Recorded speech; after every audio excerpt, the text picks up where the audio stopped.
भगत सिंह, राजगुरु और सुखदेव भारत के वे सच्चे सपूत थे जिन्होंने अपनी देशभक्ति और देश प्रेम को अपने प्राणों से भी अधिक महत्व दिया और मातृभूमि के लिए अपने प्राण न्यौछावर कर गए। 23 मार्च यानी देश के लिए लड़ते हुए अपने प्राणों को हंसते हंसते न्यौछावर करने वाले 3 वीर सपूतों का शहीद दिवस। यह शहीद दिवस न केवल देश के प्रति सम्मान और हिंदुस्तान होने का गौरव अनुभव कराता है, बल्कि वीर सपूतों के बलिदान को भीगे मन से श्रद्धांजलि भी देता है।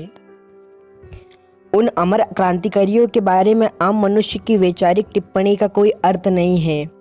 उनके उज्जवल चरित्रों को बस याद किया जा सकता है कि ऐसे मानव भी इस दुनिया में हुए हैं जिनके आचरण किंवदंती है। भगत सिंह, राजगुरु और सुखदेव ने अपने अति संक्षिप्त जीवन में वैचारिक क्रांति की जो मशाल जलाई, उनके बाद अब भी किसी के लिए यह संभव नहीं है। आदमी को मारा जा सकता है, उसके विचारों को नहीं।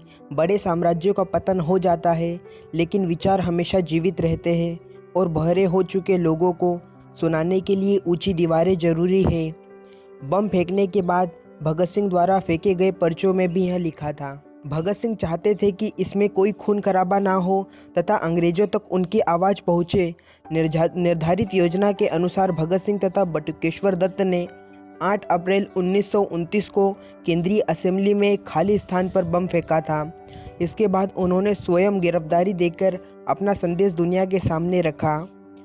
उनकी गिरफ्तारी के बाद उन पर एक ब्रिटिश पुलिस अधिकारी जेपी सॉन्डर्स की हत्या में भी शामिल होने का कारण देशद्रोह और हत्या का मुकदमा चलाया गया। यह मुकदमा भारतीय स्वतंत्रता के इतिहास में लाहौर षड्यंत्र के नाम से भी जाना जाता है। करीब 2 साल जेल प्रवाह के दौरान भी भगत सिंह क्रांतिकारी गतिविधियों से जुड़े रहे और लेखन व अध्ययन भी जारी रखा। दोस्तों, भारत के स्वतंत्रता संग्राम में भगत सिंह एक चर्चित नाम था, क्योंकि भारतीय इतिहास में भगत सिंह इकलौते ऐसे क्रांतिकारी थे जिन्होंने अपनी मौत का डिजाइन खुद किया था।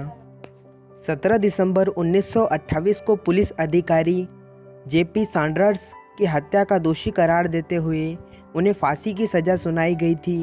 वो चाहते तो अपने मुकदमे की पैरवी के लिए वकील कर सकते थे, लेकिन ना तो सॉन्डर्स की हत्या की सुनवाई के लिए और ना ही सेंट्रल असेंबली में बम धमाके की सुनवाई के लिए उन्होंने कोई वकील किया, और इस तरह उन्होंने अपनी नियति को खुद चुना। लेकिन बार बार एक सवाल उठता है कि महात्मा गांधी और पंडित जवाहरलाल नेहरू चाहते तो भगत सिंह की फांसी रुकवा सकते थे, उन्हें बचाया जा सकता था। यह मुकदमा भारतीय स्वतंत्रता के इतिहास में लाहौर षड्यंत्र के नाम से भी जाना जाता है। करीब 2 साल जेल प्रवास के दौरान भी भगत सिंह क्रांतिकारी गतिविधियों से जुड़े रहे और लेखन व अध्ययन भी जारी रखा। फांसी पर जाने से पहले तक भी वे लेनिन की जीवनी पढ़ रहे थे। अंततः 23 मार्च 1931 को शाम 7:23 पर भगत सिंह, राजगुरु तथा सुखदेव को फांसी दे दी गई।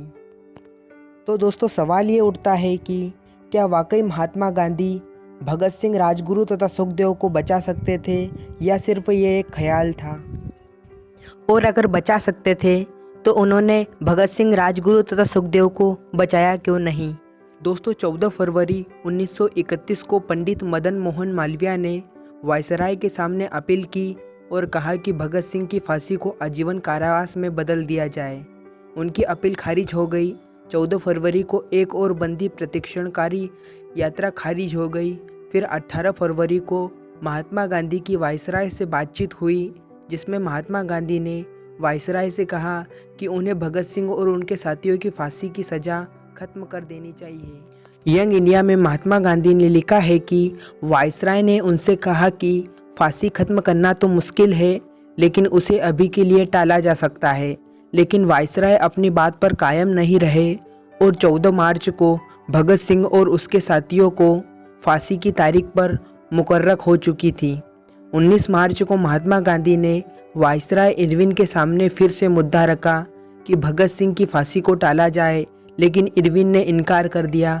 दूसरी तरफ महात्मा गांधी ने असफ अली को भगत सिंह के पास भेजा ताकि भगत सिंह से वादा करवा सके कि उनकी सज़ा माफ़ हो जाएगी तो वो हिंसा का रास्ता छोड़ देंगे। भगत सिंह ने असफ अली से मिलने से भी इनकार कर दिया।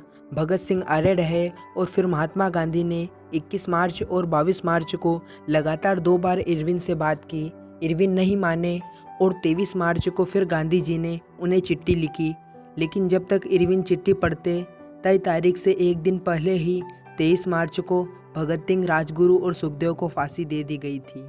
जब 24 मार्च को महात्मा गांधी कांग्रेस के कराची अधिवेशन में शामिल होने के लिए पहुंचे तो उनका भयंकर विरोध हुआ। महात्मा गांधी ने कहा, चाहे वो कोई भी हो, उसे सजा देना मेरे अहिंसा धर्म के खिलाफ है, तो मैं भगत सिंह को बचाना नहीं चाहता था। ऐसा शक करने की कोई वजह नहीं हो सकती।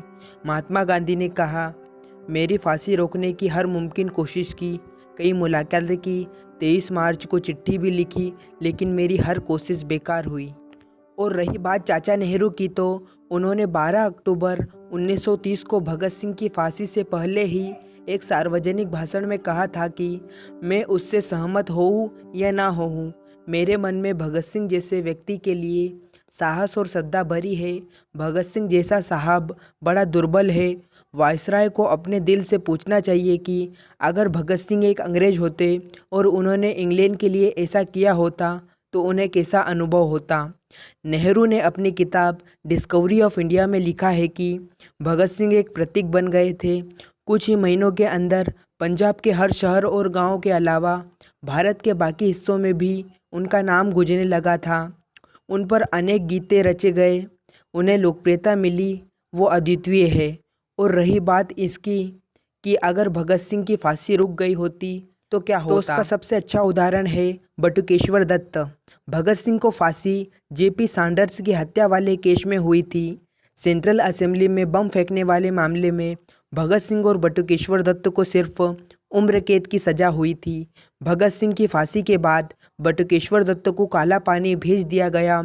15 अगस्त 1947 को आज़ादी के बाद नवंबर में बटुकेश्वर दत्त को जेल से रिहा कर दिया गया और उन्होंने शादी की, घर चलाने के लिए एक सिगरेट फैक्ट्री में नौकरी की, खुद की बिस्कुट की फैक्ट्री भी खोली, लेकिन कुछ काम ना आई। पटना में बस के परमिट के लिए कमिश्नर से मिलने गए तो कमिश्नर ने उससे स्वतंत्रता सेनानी होने का प्रमाण पत्र मांग लिया। 1964 में बटुकेश्वर दत्त गंभीर रूप से बीमार पड़ गए, उन्हें कैंसर हो गया था। दिल्ली के एम्स अस्पताल में 20 जुलाई 1965 को उन्होंने आखिरी सांस ली। बाकी तो आप पर छोड़ते हैं कि अगर भगत सिंह की फांसी रुक गई होती तो क्या होता। आप आसानी से अंदाज़ा लगा सकते हैं कि इस देश में आज़ादी के बाद जिंदा रहे क्रांतिकारियों के साथ क्या सलूक किया गया। बाकी इसका दोषी कौन है, ये एक लंबी बहस है, क्योंकि इस अपराध से ना तो किसी राजनेता को बरी किया जा सकता है और ना ही हमको और ना ही आपको।